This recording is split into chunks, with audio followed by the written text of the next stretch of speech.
let's go ahead and do a quick ankle warm-up.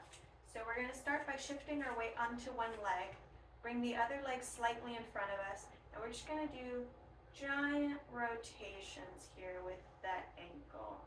And make sure the movement is just coming from the ankle. We're not also moving the hip. So we're not like, notice my entire leg is moving here. Keep the thigh facing up. Big giant circles. And let's go ahead and switch directions. If these feel particularly good, feel free to pause and do a couple of extra. Listen to what your body's telling you. I'm going to go ahead and switch to the other side. Again, shift the weight onto the standing leg, and then big, giant rotations with that foot. Paying attention to what the thigh is doing. Make sure it's not rotating as well. We are just moving the ankle. Other way. Keep them nice and big, really trying to point that toe as far away from center as possible.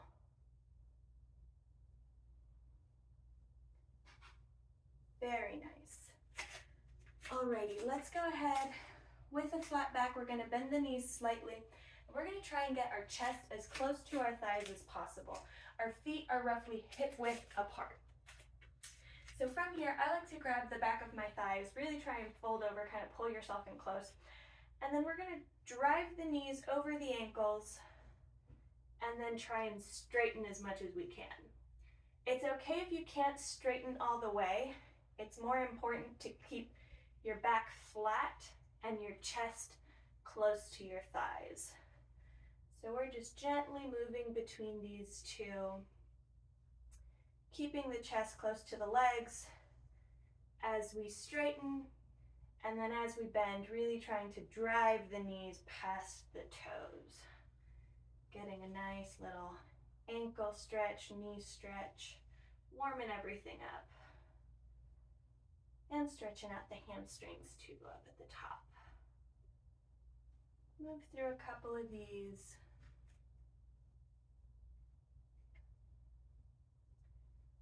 Very nice. Let's go ahead and get into our downward dog. So hands will be shoulder width apart, feet will be hip width apart, and we're pressing away from the mat here. A couple of things to remember. We're not going to have the shoulders open. We want to close them down, and we want to be pressing back our belly towards our legs again. From here, let's just gently walk out the feet. So as one foot presses in towards the ground, the heel's pressing in, the other leg bends at the knee, and the heel comes up. And we're gently switching which leg is bent and which leg is pressing into the ground. Just gently moving between the two, not super duper fast, making sure you're still pressing away from the mat with your shoulders.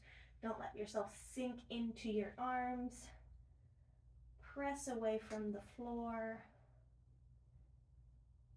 Gently walking out the feet, waking up the back of your calves. Very nice. Let's try and press the feet into the ground and then come up onto the tippy toes. And press, tippy toes, press, tippy toes. Make sure you're not moving your upper body with this. So you're not rounding out as you're coming onto your tippy toes. Your back is still staying flat. We're still pushing away from the floor. Arms are overhead. We're just gently coming up on our toes and then trying to press the heels back down. Let's do a few more of those. Say 3, press, 2, press, and 1. And press that in. Let's hold it there for a moment. Very nice. Okay, now we're gonna work through ankle inversion and eversion. So, trying to pick up the outside of the foot off the floor, and then press it in and pick up the inside of the foot.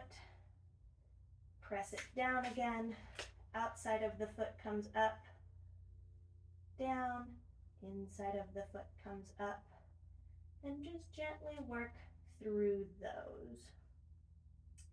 Your legs should be staying mostly straight here. You can have a slight micro bend in the knees, but we're not fully bending or anything like that. Just shifting between our inversion and our eversion. So when the outside comes up, that is our eversion.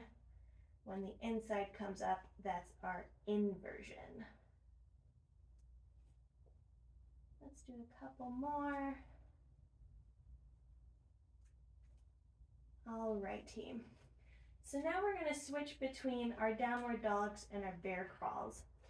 So we're going to bend at the knees, come up off the heels, and then shift the weight forward until our knees are almost touching, and then come back up into that downward dog. And we're going to shift between these two.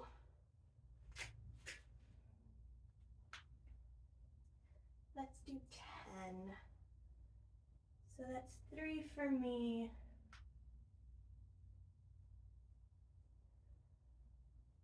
4.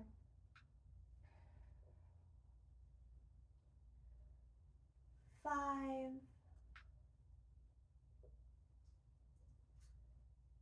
6.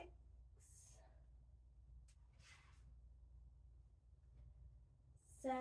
Make sure you're keeping a nice strong core here, drawing in the ribs, drawing in the belly button. 8. 9. And 10. Holding it in our downward dog again. Now we're going to do something slightly different. This time we're going to move between downward dog and upward dog.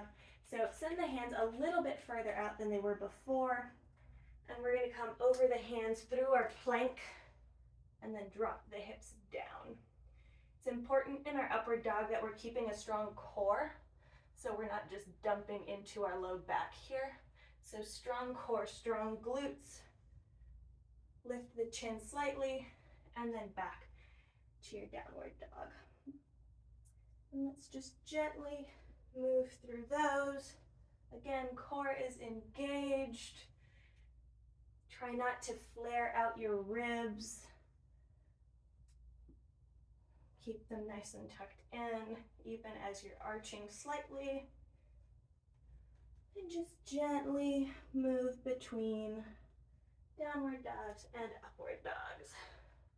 Keep the glutes squeezed as well. Make sure you're breathing.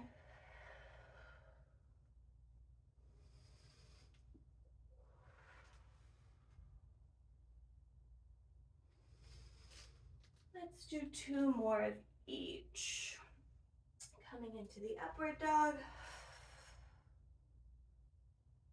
And pressing back to downward dog. And then 1 more upward dog. And downward dog. Press the heels in again. And relax. Nice job.